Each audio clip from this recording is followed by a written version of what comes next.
सभी विद्यार्थियों का स्टूडेंट्स चॉइस क्लासेस में स्वागत है। तो देखिए, पिछले कुछ टॉपिकों के अनुसार हमारा चैप्टर नंबर 2 चल रहा है। आज उसका अंतिम टॉपिक हम टॉपिक नंबर 6 के रूप में लेकर आए हैं। अति महत्वपूर्ण जो प्रश्न है पाठ के अंतर्गत, आप उनके बारे में आज अध्ययन करेंगे। तो हमारा चैप्टर चल रहा है एसिड बेस एंड सॉल्ट, अम्ल क्षार एवं लवण। तो इसमें सबसे पहला महत्वपूर्ण प्रश्न है हमारा क्वेश्चन नंबर 1।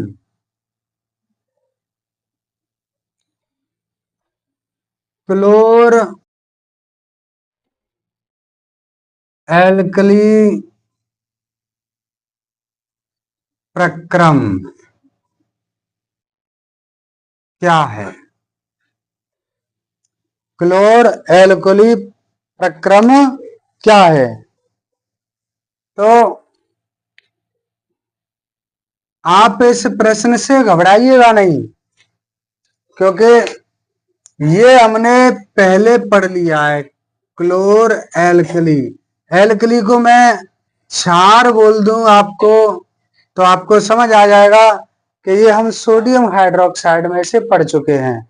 जब हमने सोडियम हाइड्रोक्साइड बनाना सीखा था, यानी नमक के साथ जल मिला दिया जाएगा तो हमारा NaOH प्लस क्लोरीन गैस और इसके साथ में H2 ये हमें प्राप्त होगा। तो इसमें देखेंगे यहाँ कि ये हमें क्षार के रूप में प्राप्त हो रहा है और ये क्लोरीन गैस प्राप्त हो रही है। तो इस वजह से हम सोडियम हाइड्रोक्साइड जिस विधि से प्राप्त करते हैं उसे क्लोर क्षार प्रक्रम भी कहते हैं। तो यहाँ ये हमने बताया भी है, आप उस वीडियो में देखिएगा जिसमें हमने कहा है कि क्लोर क्षार विधि भी इसे ही कहते हैं। सोडियम हाइड्रोक्साइड बनाने की जो विधि है उसे हम क्लोर क्षार प्रक्रम कहते हैं। तो इसे ज्यादा समझाने की जरूरत नहीं है। जिस विधि में क्षार और क्लोरीन गैस प्राप्त होती है उसे क्लोर क्षार विधि या क्लोर क्षार प्रक्रम कहते हैं। तो समझ गए होंगे, केवल इसे तो समझाना ही है, पहले करा चुके हैं इसे। दूसरा हमारा प्रश्न है प्रश्न नंबर 2। प्रति अम्ल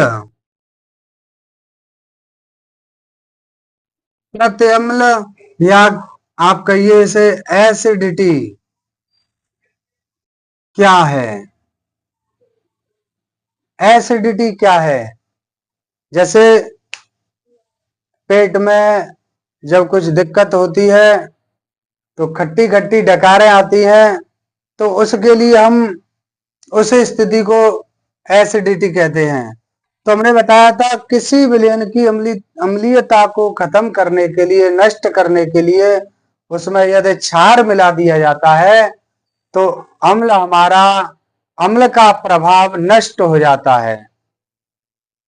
तो इसे हम समझेंगे कि जब किसी व्यक्ति में अम्लता का लक्षण आ जाता है, अम्लीयता से वह ग्रसित हो जाता है, तब उसकी अम्लीयता को नष्ट करने के लिए जिसका प्रयोग करते हैं उसे प्रति अम्ल कहते हैं। तो परिभाषा के रूप में इसका आंसर देखिए, अम्लता यदि किसी व्यक्ति के अंदर अम्लता है तो अम्लता से ग्रसित व्यक्ति जब औषधि के रूप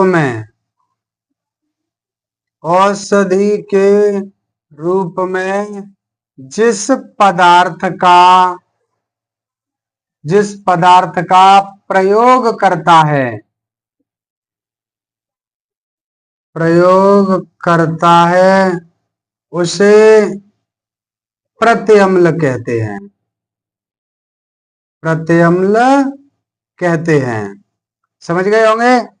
यानी शरीर की अम्लीयता को खत्म करने के लिए जिस पदार्थ का प्रयोग करते हैं उसे प्रत्यम्ल कहते हैं। इससे आगे अगला हमारा प्रश्न है, वैसे प्रत्यम्ल ये हमारा एल्युमिनियम हाइड्रोक्साइड है,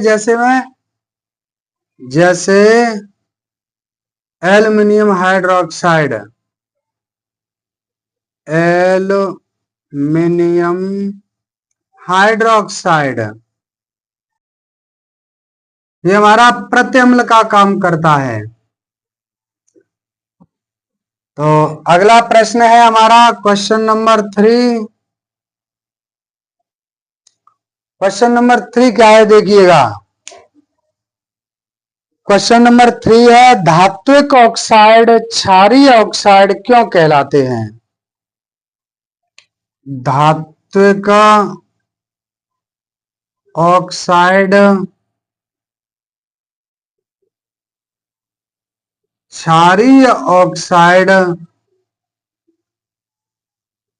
क्यों कहलाते हैं?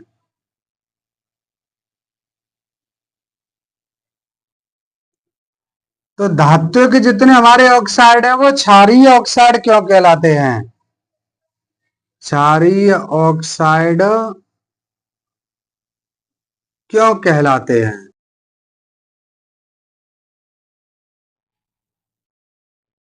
तो जितने भी हमारे धात्विक ऑक्साइड हैं वो क्षारों जैसे लक्षण दर्शाते हैं, अर्थात वो क्रिया करके लवण और जल बनाते हैं। जिस प्रकार से अम्ल के साथ क्षार मिला दिया जाता है तो लवण और जल बनता है, ये हमने बताया था आपको उदासीनीकरण की अभिक्रिया में। तो उसी के समान है, जब धात्विक ऑक्साइड क्षार जैसा व्यवहार करते हैं, क्षारों जैसा व्यवहार करते हैं, तब हम धात्विक ऑक्साइडों को क्षारीय ऑक्साइड कहते हैं। तो इसका आंसर है, वैसे लिख लीजिएगा आप, मैं यहां कुछ प्रश्नों के आंसर दे देता हूं, उसमें कोई शब्द शॉर्ट रह जाते हैं, मैं हिंट के रूप में लिख देता हूं उनको। वीडियो को धीमे करके उसे लिख लिया करें। तो जैसे धात्विक ऑक्साइड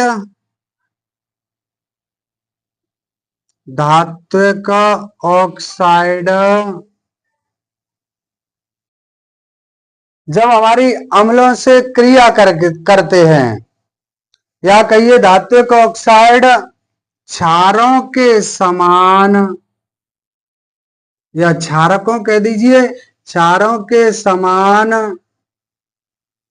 लक्षण दर्शाते हैं, अर्थात ये अपनी अभिक्रिया में लवण व जल बनाते हैं, इसलिए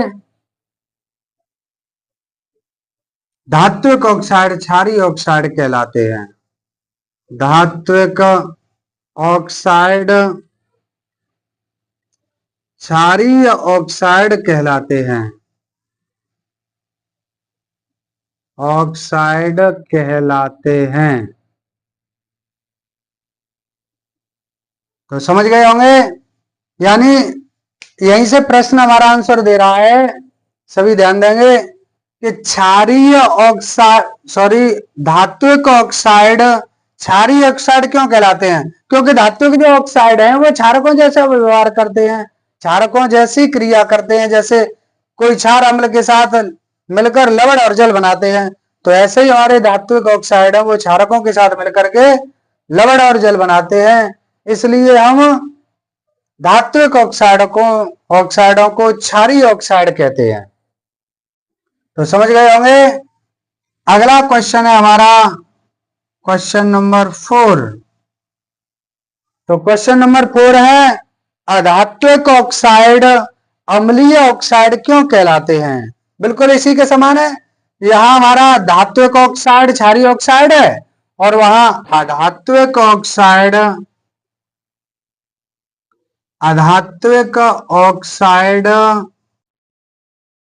अम्लीय ऑक्साइड क्यों कहलाते हैं?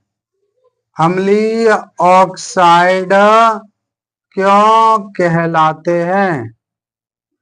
तो इसका आंसर समझ लीजिए, बिल्कुल इसी के समान है। जैसे हमारे धात्विक ऑक्साइड है वो क्षारों के समान लक्षण दर्शाते हैं, उधर कहिए जो अधात्विक ऑक्साइड हैं वो हमारे अम्लों जैसा व्यवहार करते हैं, इसलिए वो अम्लीय ऑक्साइड कहलाते हैं। तो इसका आंसर इसी के अनुसार दे देंगे। अधात्विक ऑक्साइड अम्लों जैसे गुण दर्शाते हैं, अम्लों जैसे लक्षण दर्शाते हैं, इस वजह से अधात्विक ऑक्साइड अम्लीय ऑक्साइड कहलाते हैं। तो समझ गए होंगे। अगला हमारा प्रश्न है, अम्ल विद्युत का चालन क्यों करते हैं? प्रश्न है हमारा, एक प्रश्न है जिसे मैं पहले कह दिया था मैंने, लेकिन हर वीडियो में आंसर नहीं दे पाया।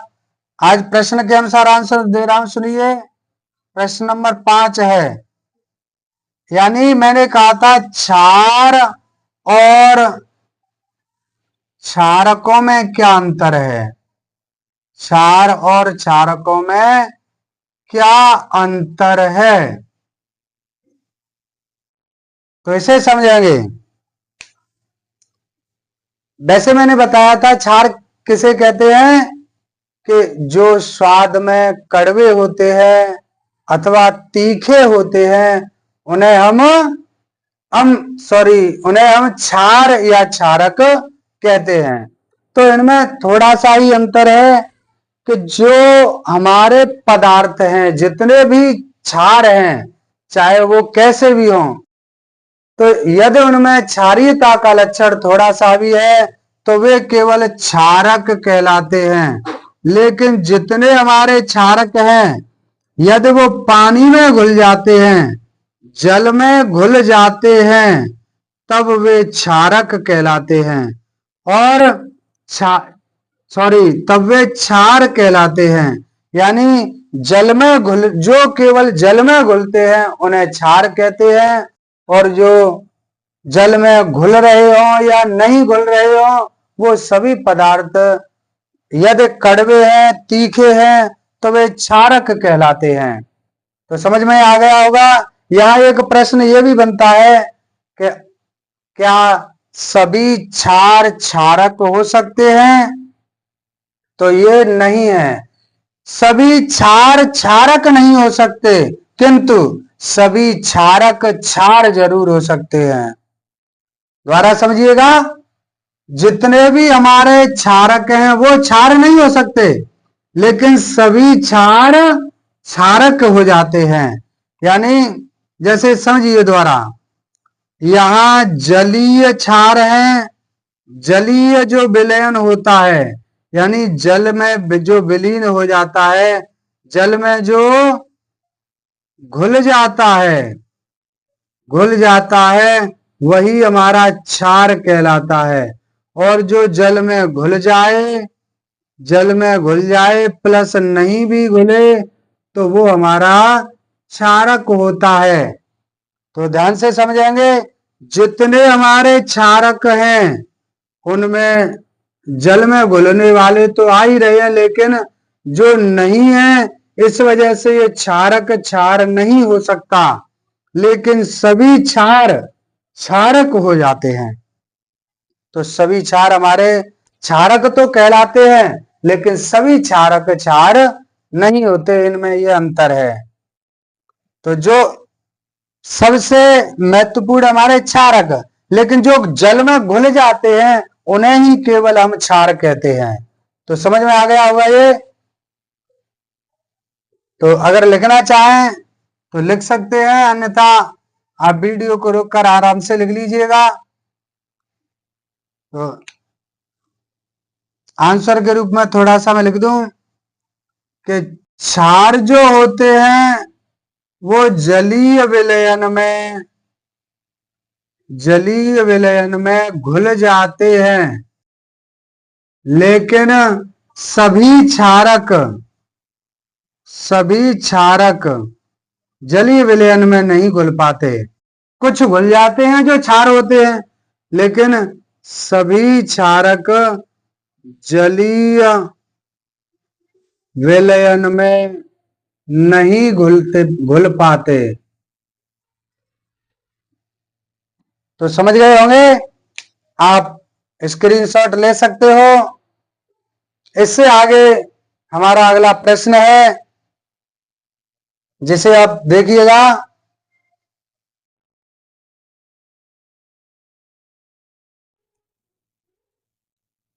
तो सभी विद्यार्थी विशेष रूप से वीडियो को लगातार बड़े ध्यान से देख रहे हैं और अपनी सब्जेक्ट में जो रुचि दिखा रहे हैं वो मुझे बहुत पसंद है कि सभी विद्यार्थी बड़ा प्रेम दे रहे हैं। तो अगला हमारा प्रश्न है, प्रश्न नंबर, यहां अभी कितने हुए थे? 5। तो अगला हमारा जो भी प्रश्न है, प्रश्न नंबर, चलो मैं 6 लिख देता हूं। यदि 4 हो गए हो तो एक प्रश्न ही, कोई दिक्कत नहीं है। अगला प्रश्न है, अम्लों में हाइड्रोजन आयन अम्ल विद्युत का चालन क्यों करते हैं? प्रश्न है हमारा, अम्ल विद्युत का चालन क्यों करते हैं? क्यों करते हैं? तो अम्ल विद्युत का चालन क्यों करते हैं? तो समझिएगा, क्योंकि सभी अम्लों में H धन आयन उपस्थित होता है। सभी अम्लों में, हमने आपको पीएच मान कराया, प्रश्न कराए, उसमें यदि कोई अम्ल कह दिया है तो उसमें H धन आयन होता है, और क्षार में होता है हमारा OH ऋण आयन। तो जितने भी हमारे अम्ल हैं उनमें H धन आयन उपस्थित होता है, जो विद्युत धारा के प्रवाह के लिए, विद्युत धारा के चालन के लिए उत्तरदायी होता है। हमारा जो हाइड्रोजन आयन है, H धन आयन है, ये विद्युत का चालन करने में अपनी भूमिका निभाता है। तो इसका आंसर होगा हमारा,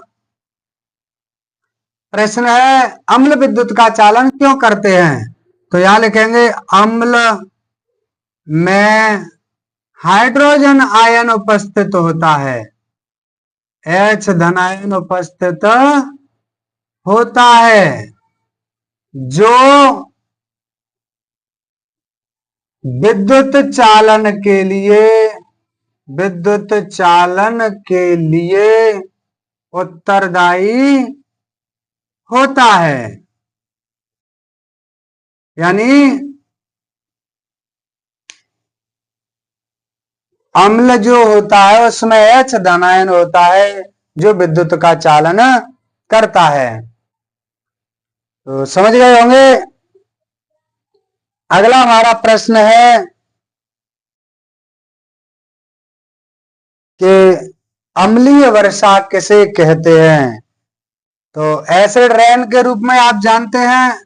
क्वेश्चन नंबर 7 है, अम्ल वर्षा, अम्ल वर्षा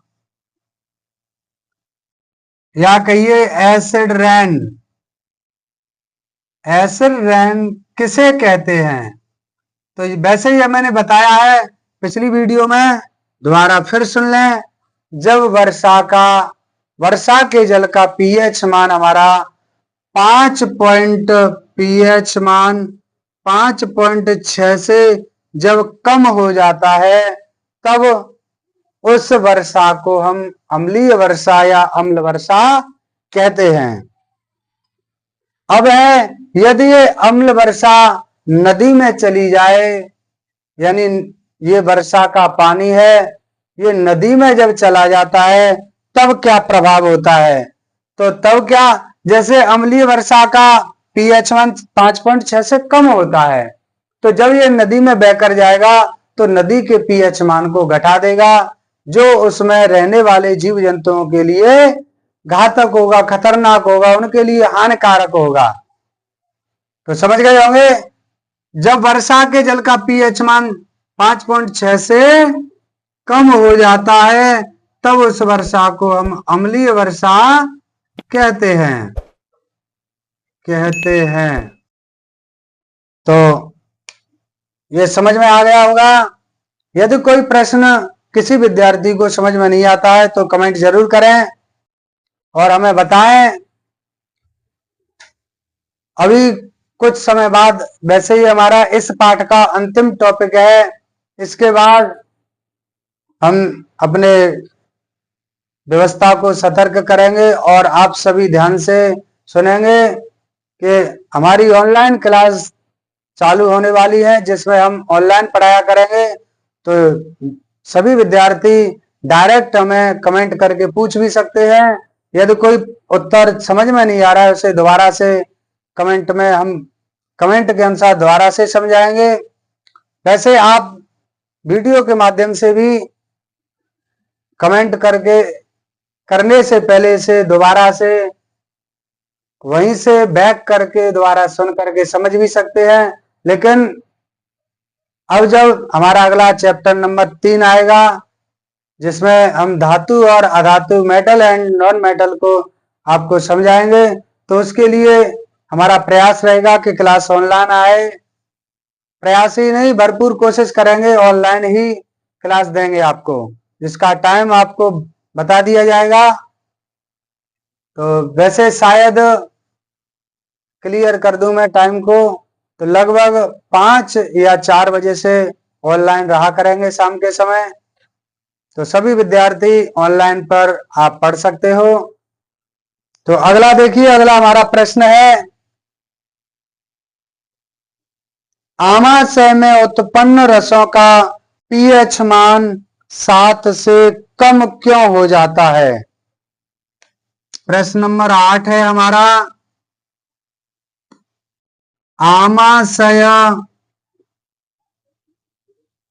आमाशय में उत्पन्न रसों का, आमाशय में उत्पन्न रसों का पीएच मान 7 से कम क्यों हो जाता है?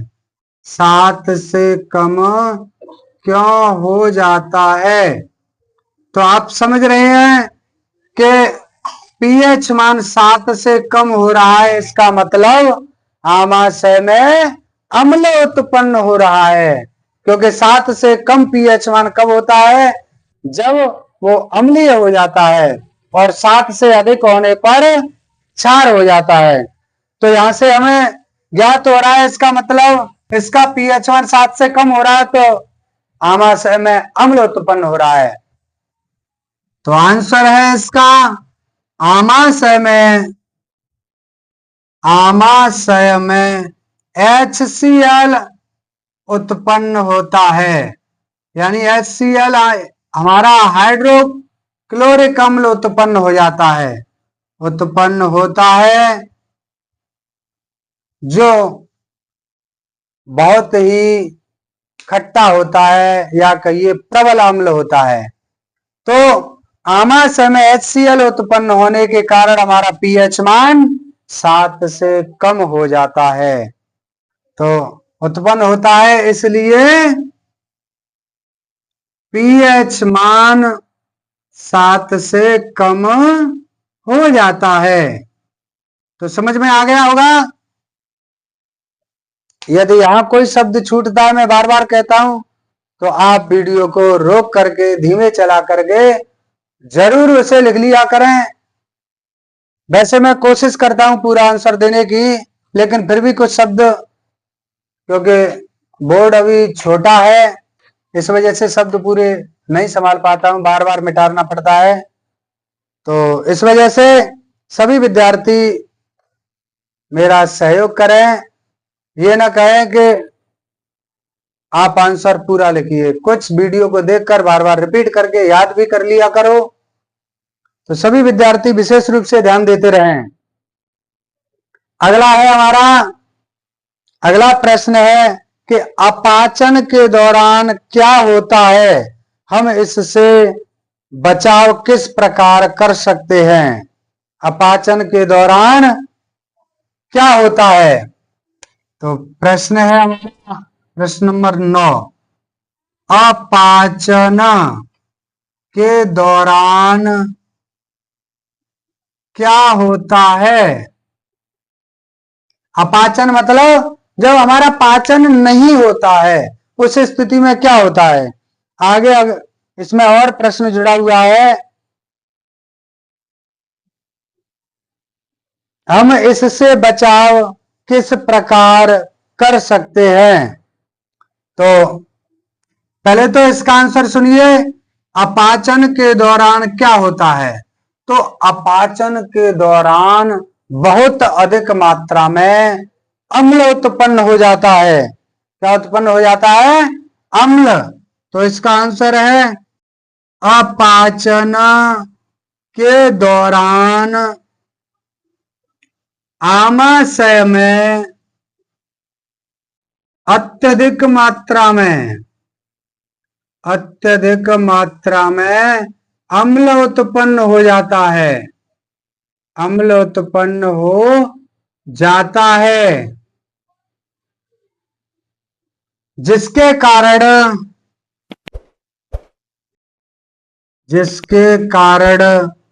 पेट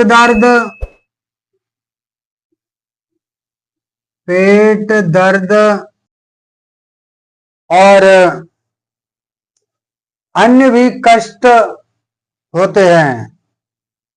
पेट दर्द व अन्य कष्ट होते हैं।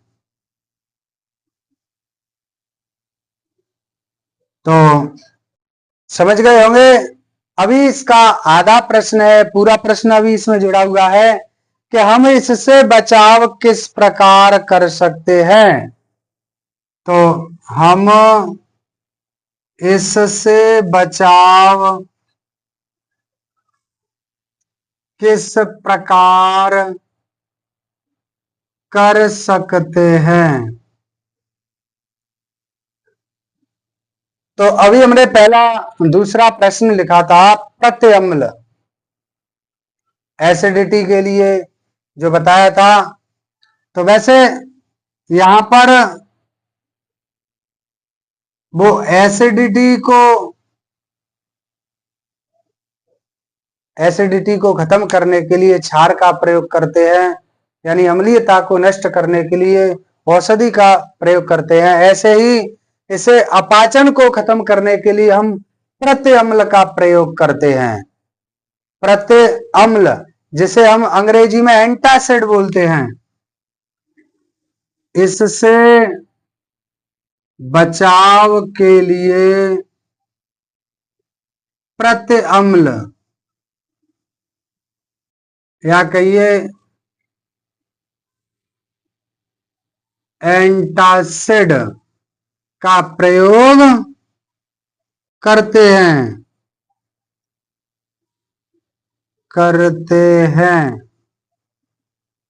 तो समझ में आ गया होगा। यानी अपाचन के दौरान क्या होता है?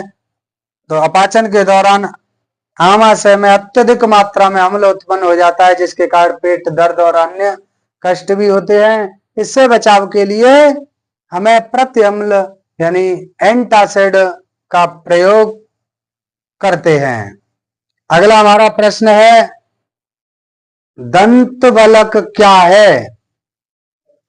दंतवलक क्या है? क्वेश्चन नंबर 10 है हमारा, दंतवलक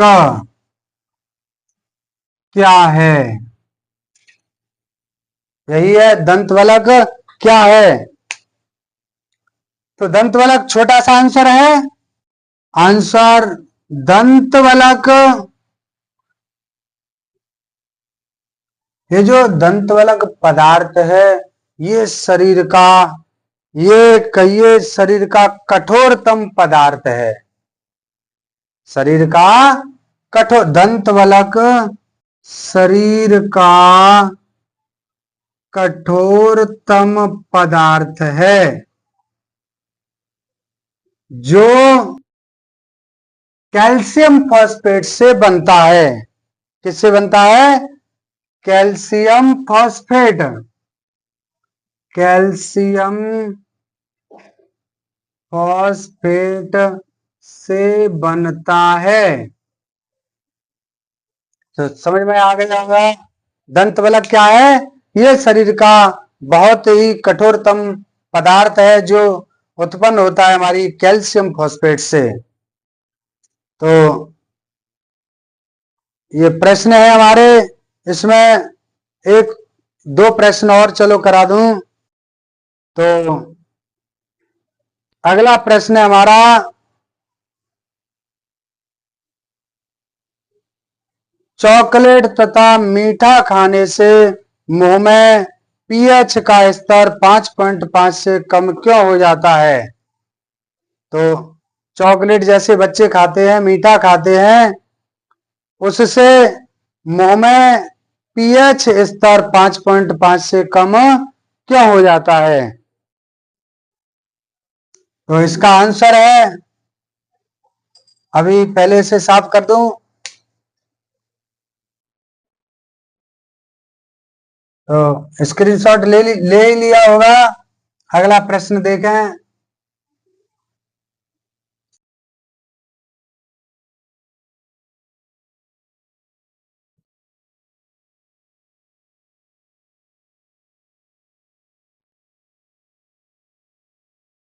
चॉकलेट तथा क्वेश्चन नंबर 11, चॉकलेट तथा मीठा खाने से मुंह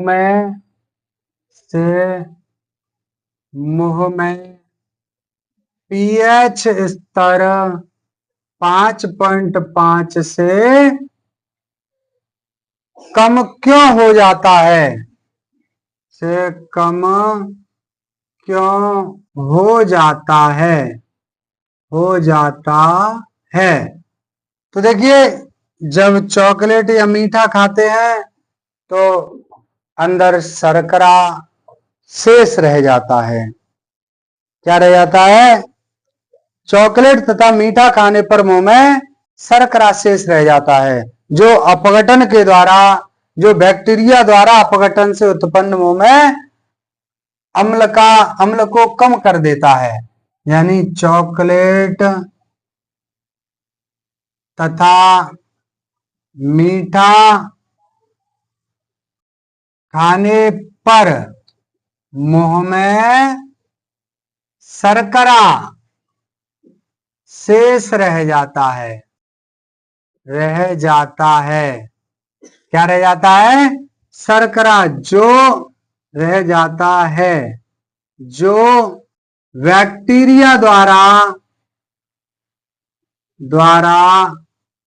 अपघटन करके हमारे पीएच स्तर को कम कर देता है।